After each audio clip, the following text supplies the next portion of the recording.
She really thought this was checkmate. That was the only sentence running through my head as Judge Ellison shuffled through the pile of papers in front of him, his bifocals sliding down his nose like they were trying to flee the room.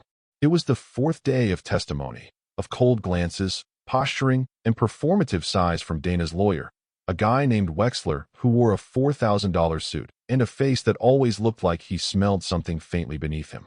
Dana hadn't looked at me once, not since this circus began. Not when they played up the emotional toll of our marriage. Not when her best friend fabricated some nonsense about my controlling nature. Not even when Wexler theatrically passed around pictures of our home, labeling it hers like I'd been some squatter with a lucky toothbrush. And now, she leaned forward. Just enough for her hair to fall behind her ear. Just enough to whisper something smug to Wexler. Then she looked up, straight across the courtroom at me, and smirked. Her lips barely moved. "The prenup is ironclad," she mouthed. The confidence in her face made me think of a dog chewing on a grenade pin. I didn't flinch. I didn't smile. I just blinked. Once. Judge Ellison finally looked up and adjusted his glasses. "Mr. Harding, you've been quiet throughout these proceedings. Do you have any closing remarks before we recess for the final review?" I stood slowly. No rush. No dramatics. The creak of my chair was louder than anything I said. I walked to the front of the room, calm as a man ordering coffee. Wexler looked at me like I was about to whine about golf clubs or my shaving cream collection. Instead, I opened my folder. One piece of paper. One paragraph. Highlighted in yellow, barely even fancy. I didn't say a word. I didn't have to. I just turned it toward the bench and slid it forward. Judge Ellison leaned in and began reading. Wexler craned his neck to see, and when he spotted the text, something in his face cracked. Not confusion.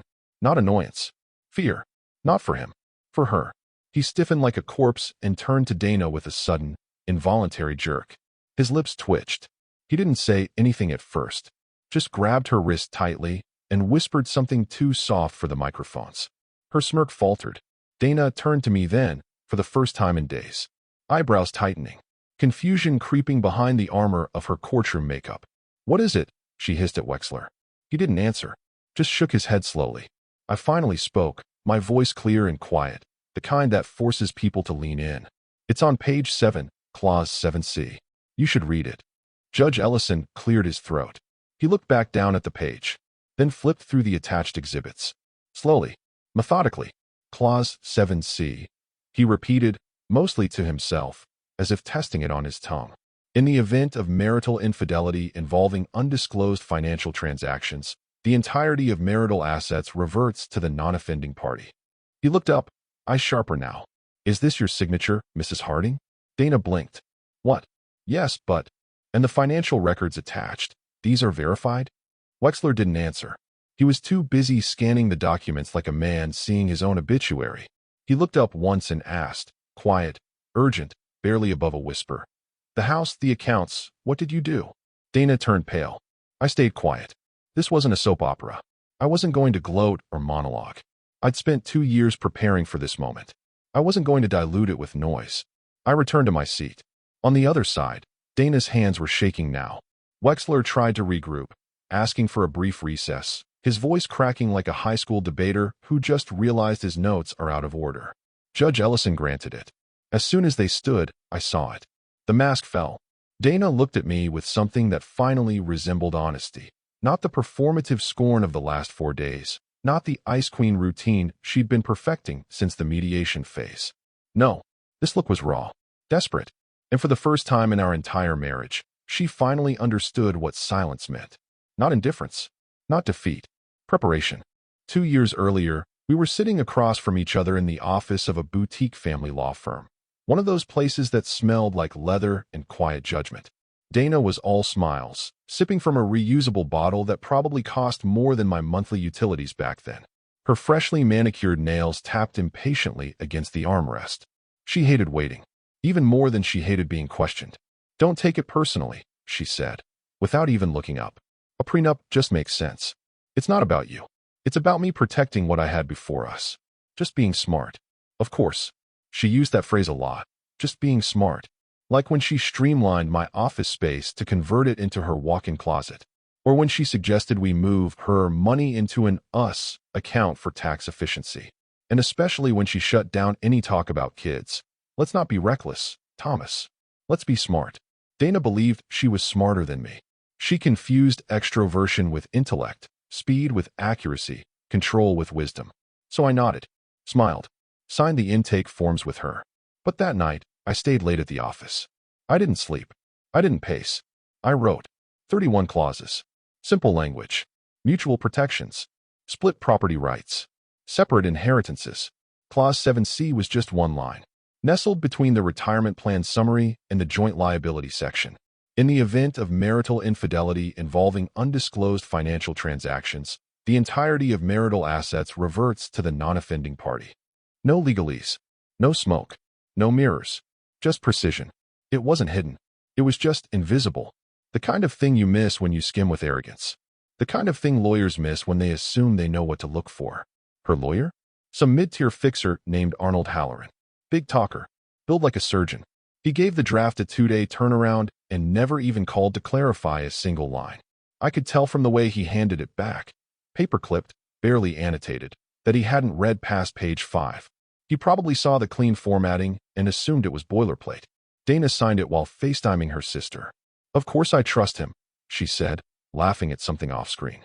It's not like I'm marrying a con artist. I signed my copy a full day later at home. Quietly. Carefully. Then I locked the final PDF in a password-protected archive with a hashed backup on a separate drive. I didn't think I'd use it. Not then. But I knew she'd test me eventually. Dana didn't like boundaries. Not ones she didn't draw herself. And sure enough, the shift came quicker than I expected. It started small. A weekend wellness retreat that turned out to be in Miami, not Sedona. A few missed receipts in our monthly reconciliation. Then a sudden fascination with private investing, usually pitched through some friend of her cousin's new boyfriend. And I said nothing, because I wasn't going to interrupt her. I was going to let her walk into it. What she didn't realize was that while she thought the prenup was a wall she built around herself, it was actually a corridor. One I designed. One with only one door, and she was walking toward it in heels. I scheduled a review with a different firm 6 months after she signed it. A friend of mine from college, now a partner at a white-glove asset litigation firm, walked through every line with me. When he got to Clause 7C, he chuckled. You know this is enforceable, right? That's the idea. She really signed this. She skimmed it. He shook his head. You're either a genius or a psychopath. I just smiled. Can't I be both? And still, I didn't act. I waited. Because Dana wasn't done yet. She never was. It started with a shrug. Specifically, the kind of offhand, patronizing shrug Dana used when she thought she was 2 steps ahead. Don't worry about it, she said, twisting the lid off a bottle of imported spring water. It's just some cleanup before things get messy. We were still technically married, still living under the same roof. Her in the master bedroom, me in what used to be the guest room and had become more of a holding cell. We passed each other like co-workers in a dying startup. The fridge had become a territorial zone. My food was labeled, hers was color-coded. Even our dog, Pickle, had figured out the silent war. He stopped sleeping on her side of the bed months ago. She said the word cleanup like she was discussing laundry. Like she wasn't talking about money. Our money. See, Dana fancied herself a strategist. But she was reckless with one thing, digital paper trails. Months before she even filed the divorce petition, she did something interesting. She opened a new joint account under both of our names. She never mentioned it, probably assuming I wouldn't see it until the discovery phase, if ever.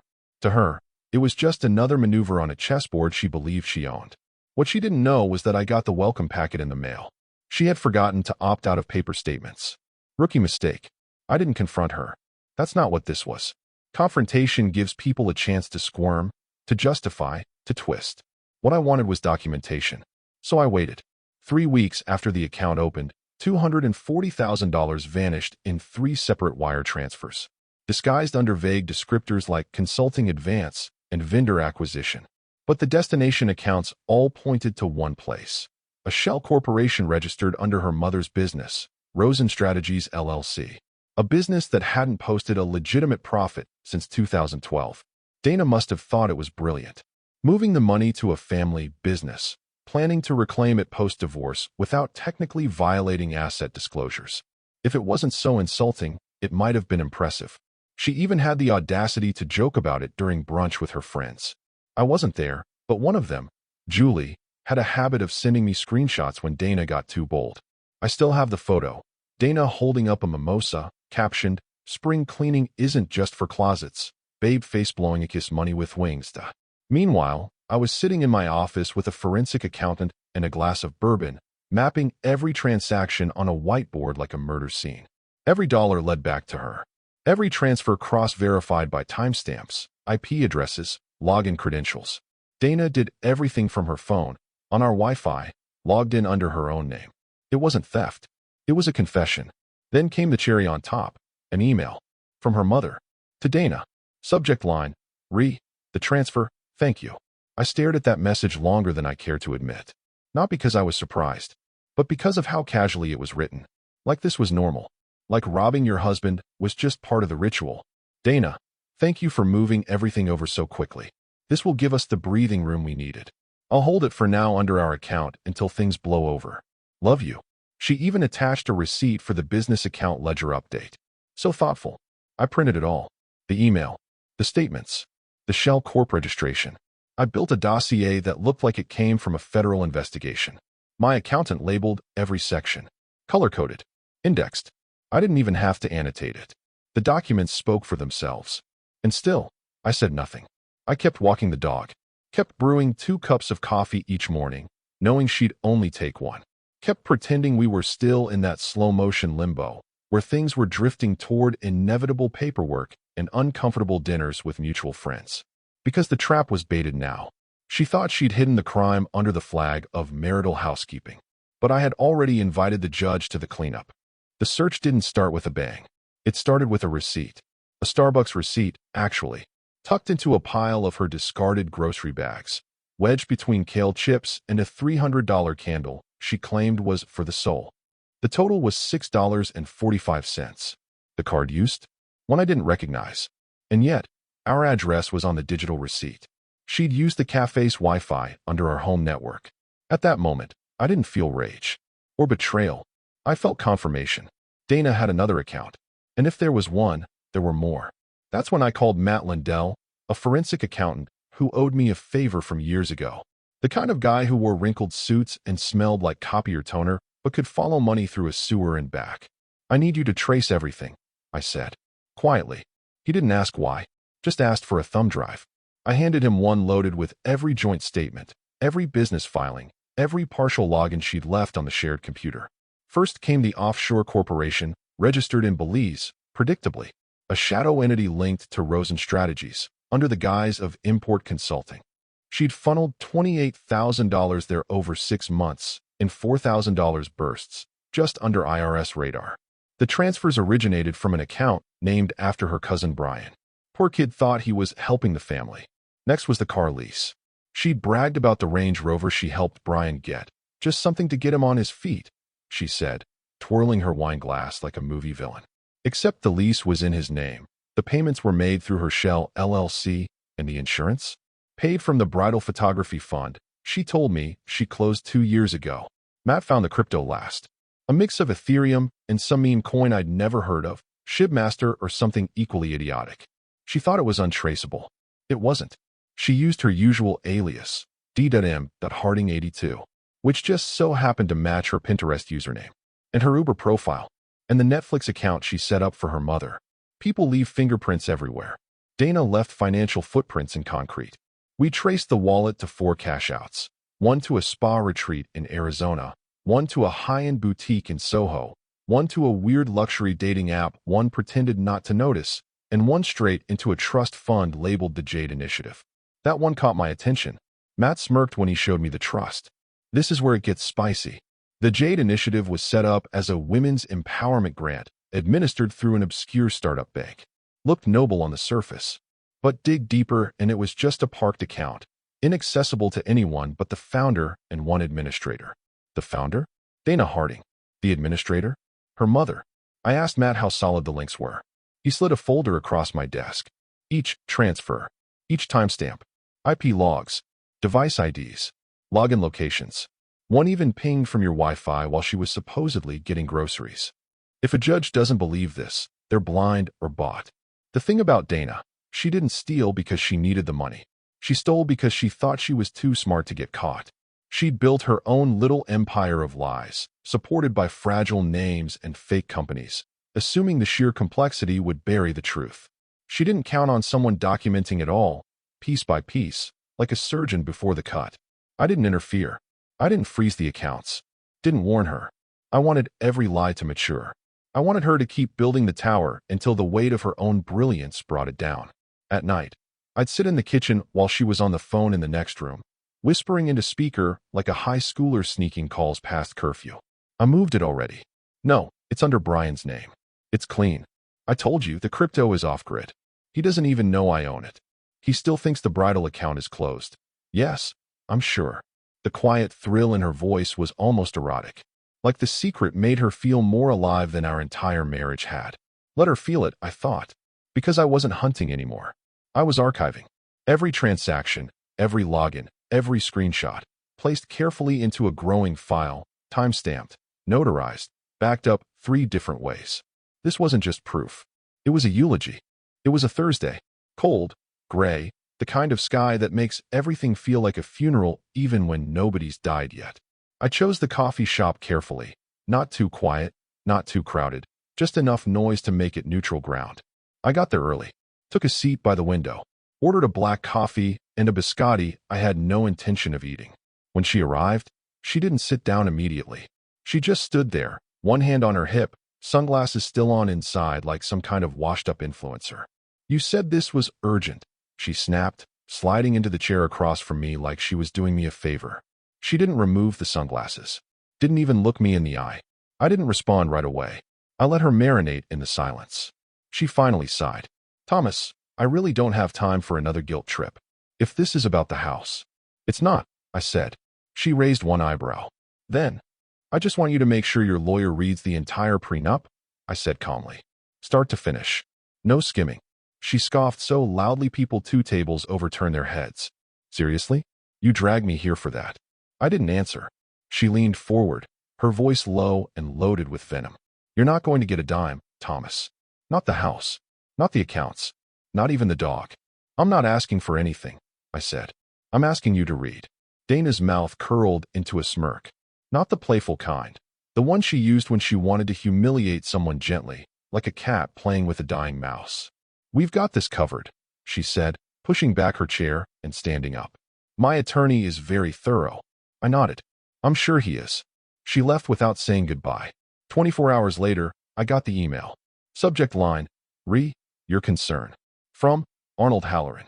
Thomas, appreciate your suggestion, but rest assured, we've reviewed the prenup in full. You may want to prepare your disclosures accordingly. We'll see you in court. Best. Arnold Halloran, ESQ. There it was. Confirmation. They hadn't seen it. They thought they'd won before the game even started. I closed the email, leaned back in my chair, and exhaled, not out of relief, but out of resolve. That was the precise moment I stopped thinking of this as a divorce and started thinking of it as an execution. In Dana's mind, she was already on the beach somewhere with my money, her name on the deed, sipping cocktails paid for by my quiet compliance.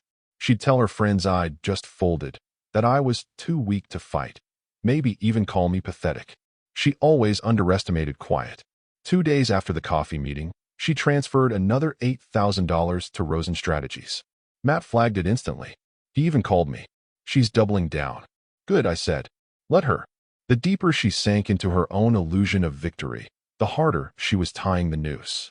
She was out there playing poker with my cash, bluffing hard, smiling like a woman who knew the river card before it hit the table. But I wasn't bluffing. I didn't have to be. The next week, she met with Wexler and started her court prep in earnest. I knew because Julie, the same brunch friend who leaked the mimosa photo, texted me. She's giddy. Said her lawyer's going to burn your financial life to the ground. Her words. Burn it? I'd already doused it in kerosene. She just hadn't found the match yet. Meanwhile, I updated my dossier.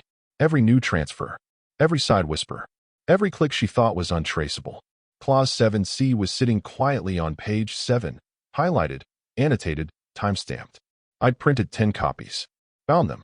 One for the judge. One for my attorney. One for Dana. The others? Insurance. Dana never noticed the shift. She thought I was avoiding eye contact because I was scared. She thought my silence was guilt. She told a mutual friend, He's not fighting because he knows he'll lose. It's kind of sad. Sad. No, it was deliberate. Because when the wave comes, it's not the yelling that saves you. It's the man who already knows how to swim. Courtroom Day 4. The air is thick with ego and citrus-scented wood polish. Dana's team is at full strut, tailored, coiffed, caffeinated. You'd think they were pitching a startup to venture capitalists, not dismantling a marriage. Her lawyer, Wexler, paces like he owns the building, his voice smooth as lacquered mahogany, narrating the financial statement as if reading a bedtime story to the judge. Which brings us to the joint assets, Your Honor. As itemized in Exhibit E, we've disclosed all liquid holdings, real estate, and jointly accrued debt, all accounted for and signed. He ends with a bow of the head, the kind that suggests case closed, and hands the judge a pristine white binder with gold tabs. I recognize Dana's handwriting on one of the dividers, property, hers, underlined twice. I don't speak. I don't move. The judge nods politely and begins flipping pages. The gallery is quiet. Even the court clerk has stopped typing. Wexler leans back like he just landed a triple axel. Dana crosses her legs the way she always did when she thought she had the upper hand. Right ankle hooked behind the left, foot twitching like a metronome of smugness. The statement is a masterpiece of omission. I know it by heart. I've already dissected it with my accountant. Not listed, the Belize account under Rosen Strategies. Not listed, the $42,000 in crypto split across 4 cold wallets. Gifted to a cousin who once asked me how to spell Ethereum. Not listed, the BMW leased under her mother's business but paid monthly by a shared trust Dana opened and promptly forgot to close. Not listed, the vacation condo in Scottsdale, conveniently titled under her mother's name, but furnished and maintained through a series of Venmo transactions labeled as medical reimbursements. 6 accounts. All dirty. All traceable. All excluded. I say nothing. Wexler keeps stealing glances at me, waiting for the storm. He's expecting drama. Outburst. Resistance. He's still thinking I'm the desperate husband trying to cling to his half of the spoils. He doesn't realize I'm not in the same game anymore. The judge raises an eyebrow. Mr. Wexler, are you certain this is a complete disclosure of marital assets? Wexler, cool as a corpse, nods. Absolutely, Your Honor. It has been thoroughly vetted. Every dollar is accounted for. The judge pauses, looks at Dana, then at me. Mr. Harding, do you have any objections at this time? I stand, but I don't object. I just walk, calmly, slowly, to the front of the courtroom. I reach into my case and pull out a folder. It's not gold-tabbed. It's not leather-bound. It's plain, manila, the kind of folder someone would overlook unless they knew exactly what was in it. I place it on the table, open it to a single page. No theatrics, just precision. The room tightens. Even the bailiff leans forward a little. The judge peers over his glasses, then gestures. I turn the document toward him and slide it across. Page 7, Clause 7C, I say softly. And supporting documentation tabbed behind. The moment stretches. The judge starts reading. Wexler leans forward and then freezes. Like something just kicked him in the ribs. Dana's smile is gone. The judge flips to the exhibits. Wire transfers, notarized statements, financial forensics, and yes, a full-page printout of her mother's email thanking Dana for the help with the transfer. Highlighted. With metadata. Dana's foot isn't twitching anymore. Her jaw tightens. The silence in the room isn't empty, it's loaded. You can feel the lawyers recalculating their odds, the tension buzzing like static behind every still breath. The judge doesn't speak. He flips, and flips again, and then he looks at Wexler. There's no outburst, no gavel slam, just a very specific question, spoken quietly but sharp enough to pierce every inch of the room. Mr. Wexler, were you aware of this clause? Wexler opens his mouth, but nothing comes out. His lips move. His throat swallows. But there's no sound, just heat rising up his collar. Dana leans toward him, whispering frantically. His hands tremble as he flips through the exhibit, seeing it now, for the first time, the clause that dismantles his entire argument like a detonator pressed gently under their foundation. The judge turns back to me. Mr. Harding, would you like to submit this into the official record? I nod. Yes, Your Honor. Then I close the folder and return to my seat. Dana is no longer looking at me. She's staring at the desk, like if she focuses hard enough, the wood might swallow her whole.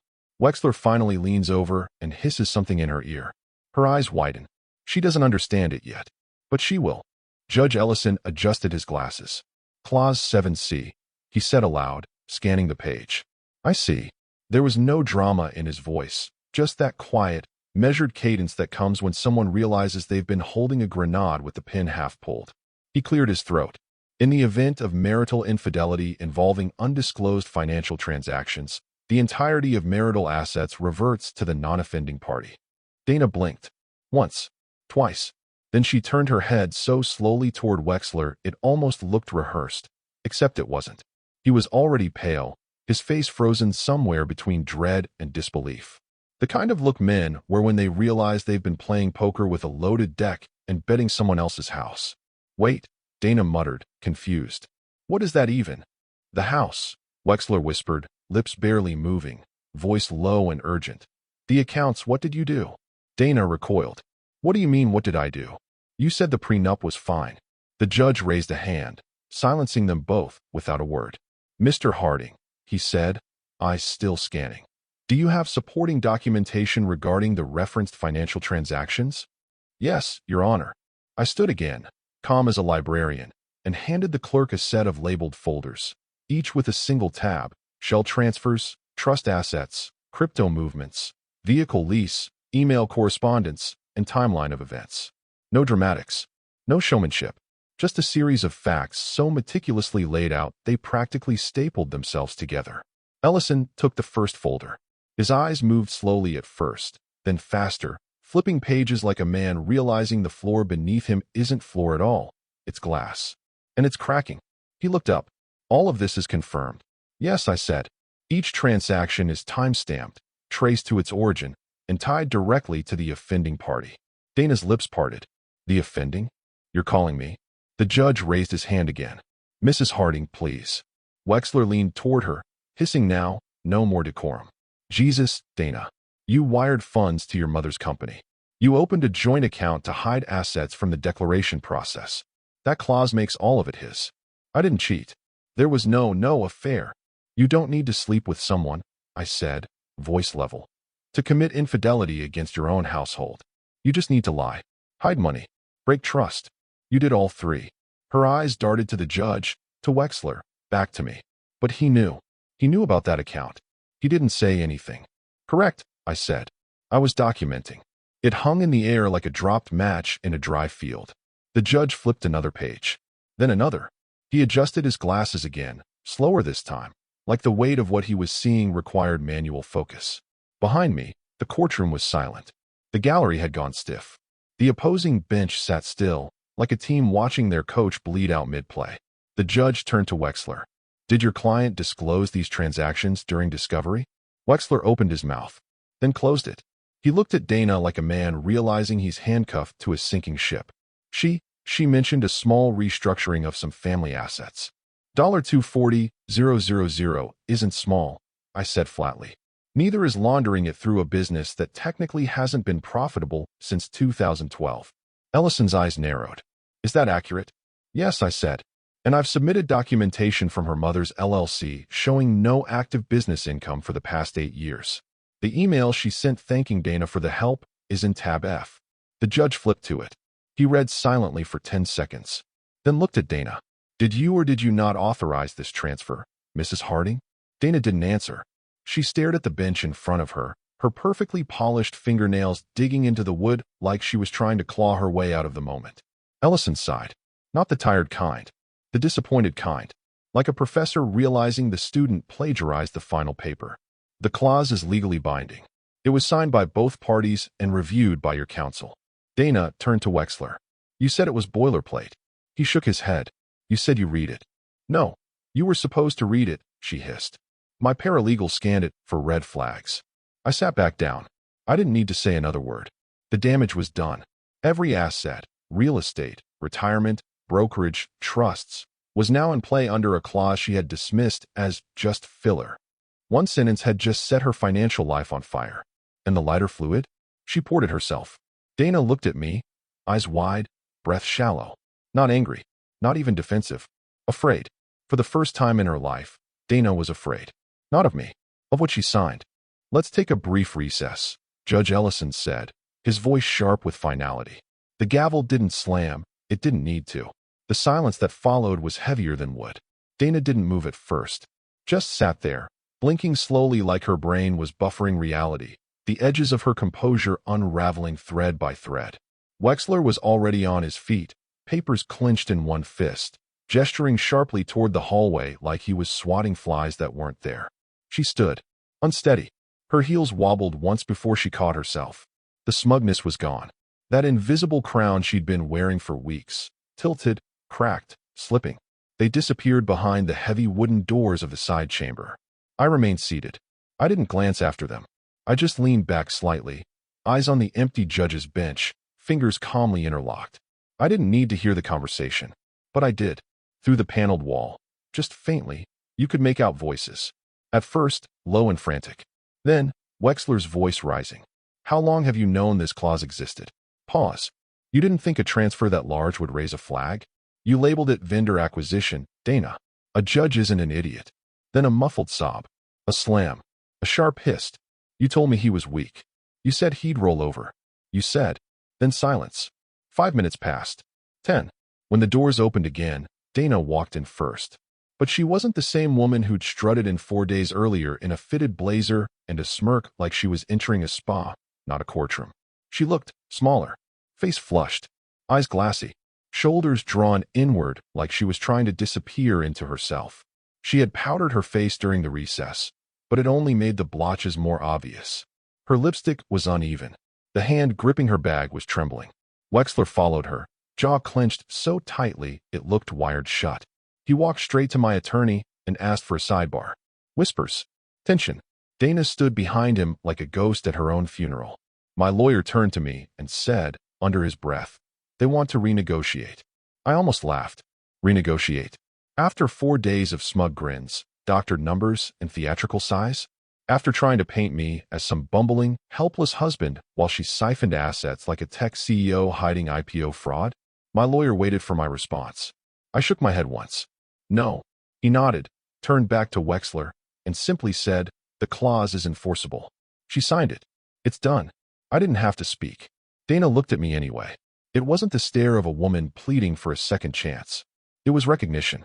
Recognition that she'd not only underestimated me, she'd built her entire strategy around the assumption that I was too gentle, too passive, too harmless.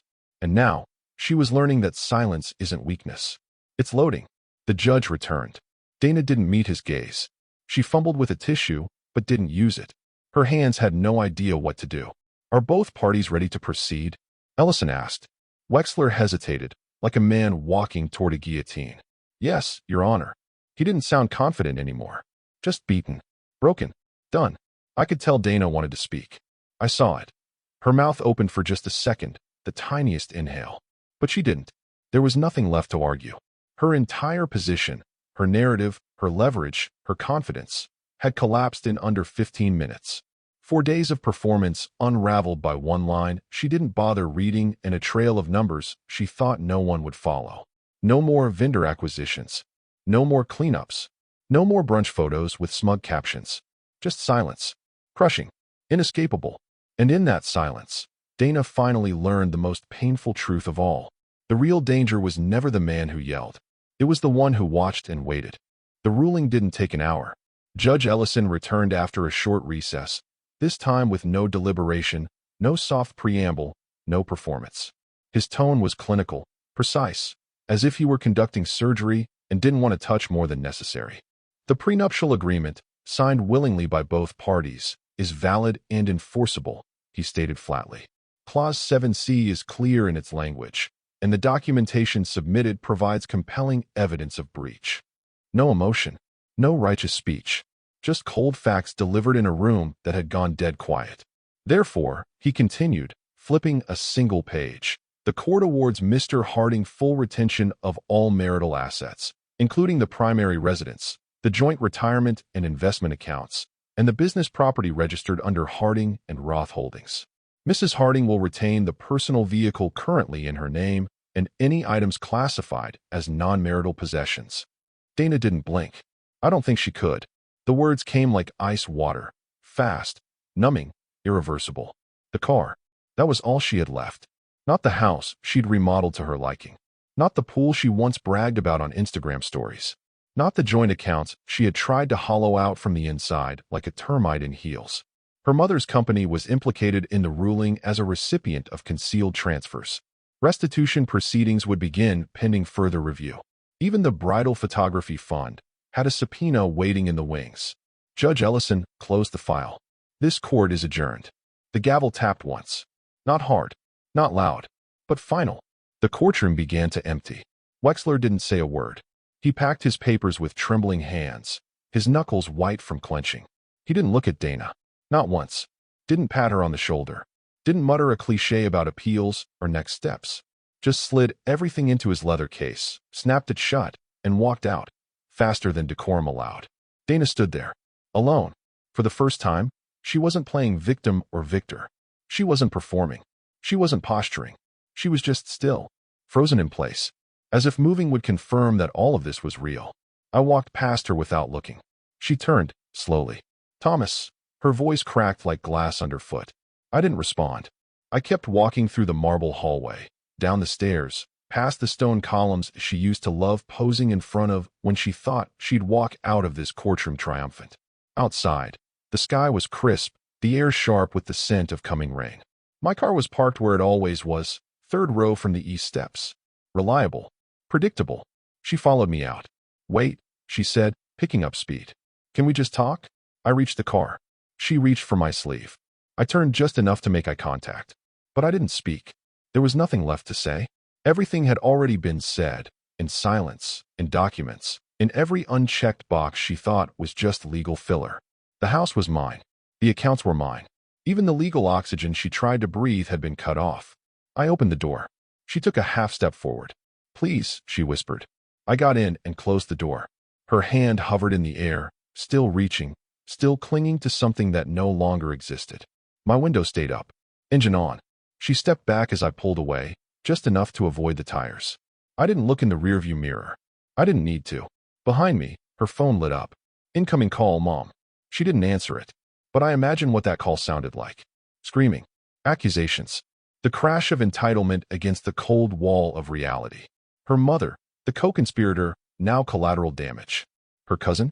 He ghosted her 2 days earlier when my attorney sent him a formal inquiry into asset concealment. The moment Brian realized his name was on a lease attached to a fraud investigation, he vanished like smoke. Deleted his socials. Stopped returning messages. Wexler? Gone. Word in the courthouse was he walked straight into the elevator and didn't stop pacing until the building lobby. His final act as Dana's counsel was not a statement, but an exit. And Dana? Dana stood on the courthouse steps, the Queen of Ashes, holding a designer bag that no longer held keys to anything. Her kingdom was gone, all by her own hand. She thought she was clever. She was just careless. And now, with the verdict echoing in her ears and her world shrinking to the size of a compact car and some frozen accounts, she finally understood. I wasn't trying to win. I was making sure she lost. 2 weeks after the courthouse echo faded, Dana sat alone in her high-rise apartment, the one she rented after the ruling, still clinging to a sense of status she no longer possessed. The walls were white. Too white. Like an art gallery with nothing worth showing. The Range Rover was parked downstairs. Her last trophy. She hadn't driven it in days. Gas prices weren't the issue. Pride was. Driving it meant admitting what she no longer had to come home to. That morning, she'd stood in the kitchen scrolling through texts that had dried up like a drained well. Friends who had once filled her group chats with champagne emojis and spa invites had gone quiet. Julie stopped responding altogether. Even her mother's calls came less frequently. Always angrier, always tinged with an accusation that Dana couldn't fight off anymore. She was halfway through a cup of coffee that had gone cold when the knock came. Not the doorbell. A knock. She opened it to find a man in a navy jacket with a clipboard. Delivery for Dana Harding. She nodded. Signed. The envelope was thin, brown, unbranded. She took it to the kitchen counter and sliced the top with the back of a butter knife. Inside were 2 items. The first, a copy of the prenup. The original one. Still crisp, still sharp in its language. Clause 7C circled in black ink. Her signature on page 12, dated and notarized. Below it, a handwritten note on cream-colored stationery. I told you to read everything. No name, no greeting, no emotion, just that. The second item made her hands shake. A joint account statement. Their joint account. Final balance, $0. Zeroed out. Closed. Not frozen. Not paused. Just gone. She didn't cry. Not immediately. She didn't even move. She just stared. At her own signature, at the note, at the cold math printed in black and white. It was all legal. All final. All devastating. She dropped the envelope. It slid from her fingers and hit the tile floor with a faint thud, contents fanning out like a quiet autopsy. She sat down. Her world hadn't exploded. It had eroded. Slowly. Silently. Piece by piece. He hadn't shouted. Hadn't slammed doors. Hadn't thrown objects or threats or ultimatums. He'd watched. Prepared. And dismantled her. Without ever needing to raise his voice. No public meltdowns. No dramatic confrontations. No late-night screaming matches or voicemail rants. Just a line in a document. A trail of numbers. And silence. The silence was the worst part. Because in it, she could hear every choice she made. Every dollar she thought was invisible. Every lie she told herself about being smarter, more in control, untouchable. He'd never been cold. He'd been calculating. And now he was gone. Not blocked. Not ghosted. Just absent. In a way that made her stomach twist more than fury ever could. She picked up the prenup again and stared at the circled clause. She remembered brushing it off when he handed her the draft. Standard stuff, right? She had asked. He had nodded, sipping tea, eyes unreadable. Read everything. But she didn't. She never did. Because she thought she'd never need to. Because she thought she was untouchable. She looked at the envelope, still open. No return address. No initials. Not even a signature. It was the final move in a game she never realized she was playing until she'd already lost. And somewhere out there, Thomas, quiet, unreadable Thomas, was probably living in that house she once redesigned without asking him, drinking coffee from the mug she hated, opening drawers she assumed would always be hers. But he wasn't smiling. That wasn't his style. He was quiet, not weak. And that silence? It had teeth.